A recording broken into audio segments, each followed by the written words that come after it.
Craig is the owner of Cheer Athletics, and also, but that's not the only youth sports and athletics interest that he has. Craig, just real briefly, tell us about your basketball business.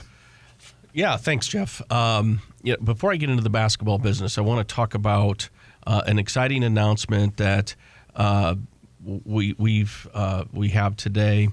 Over the last several weeks, I've been talking with the Supernovas, and we're excited to announce today, breaking news, this is not public until now, that the Omaha Supernovas and Cheer Athletics are formally partnering to have a professional cheer and hype team for every home game coming up in the 2025 season, which runs January to May. So as the college volleyball season is winding down there in December, the Supernovas pick up, and so we are very excited to break that news. We are going to have a tryouts for this team. You have to be 18 by May 1st in order to participate on the team. Tryouts, and we'll put this out on social media, will be November 3rd and November 10th at Cheer Athletics from 6:30 in the evening to 8:30. And so if you're interested in participating in what really is Omaha's first and only professional actual cheer team. We're not going to be quite the Laker girls right out of the gate, but who knows what happens here as I believe in you. We're going to get there, right? And so we're excited to announce this. The Supernovas have been working with Travis Payne and Jeff Hogan and Grant Gallo from that organization. We're really excited. They're excited as well to enhance the family experience, not only of great volleyball, but we're going to have a lot of fun with this cheer and hype team during the games. So it's kind of like how the Lakers or the NFL teams have cheerleaders. They're not kids. These are grown-ups that are doing the cheerleading. They will be athletes. Yeah, absolutely. Yeah, we're going to put the show on. Well, very cool. All right. Well, that is very good news, and we'll enjoy having that amenity at the Supernovas games this year. And then, Craig, also some of the other youth sports stuff that you're involved in these days. Sure. So I'm co-owner of AEF, which stands for Attitude, Effort, and Focus Basketball Academy, with Andy Beck, Rachel Bloom, Isaac Simpson just joined our team. And we have a facility off of 99th and Portal, which main road-wise is about 108th and Giles there in Papillion. And we're coming into the fall and winter season. In fact, NBA exhibition games have already started. I'm like, weren't the finals just last week or something? A couple days ago. Yeah, feels like it. It's just amazing how fast time goes. And so, at AEF, the youth sports world, let's talk about the youth sports world. So with AEF and Cheer Athletics, we opened these organizations because what I saw in youth sports is not good. It's a money grab.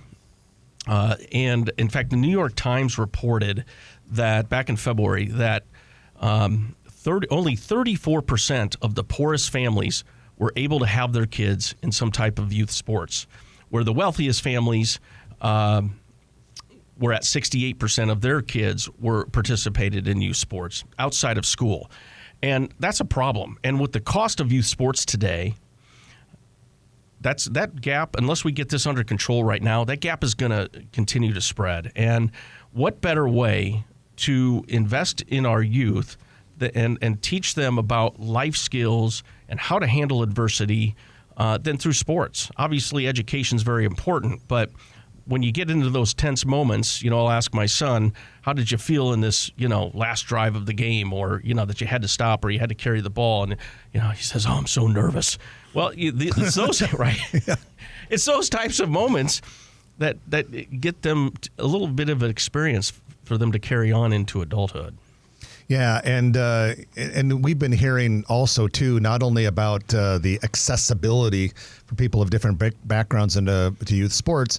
One of the things we hear a lot about here in Omaha is that we have been behind some of the other metro areas facility-wise. And it seems like you and a lot of other people lately have been working really hard to maybe catch us up or even get ahead.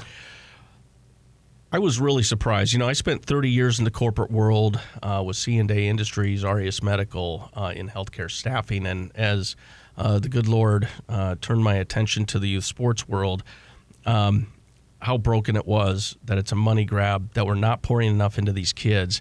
And so I thought somebody's got to carry the flag to be change here. And so one thing that is absolutely clear is that we just don't have the sports facilities that cities like Des Moines, Kansas City, Denver, obviously Denver's a lot bigger, but even Sioux City, Sioux Falls, there is a huge opportunity here for this city to have an opportunity to bring in sports complexes. You know, I think that the overall, the city leaders, the state leaders, and the legislature, you know, they've done an okay job, right? But what's more important than investing into our youth and creating opportunities and facilities for these youth to be a part of? We complain that kids are on their phones too much today, and heck, we all are. Kids are on their Xbox today. Well, there are organizations that have to cut kids that want to participate in sports because we don't have the facilities. And so myself and Jeff Week and Burr Carr and our development team, we are going to be the change in this. And I'll just say this, if you're interested in being part of that change, I'd love to hear from you because we've got to change this. We've got to have more sports facilities, volleyball, basketball, baseball, soccer. We don't have futsal in the winter. We don't have anywhere for these kids to play. Futsal is the winter sport for soccer. So there's a huge opportunity here. If you like this video, be sure to hit those like and subscribe buttons. And remember, Grow Omaha is not just media. This is a mission. We are trying to build up Omaha and make it an even better place. We can only do that with your help. Share this video with your friends, neighbors, and family.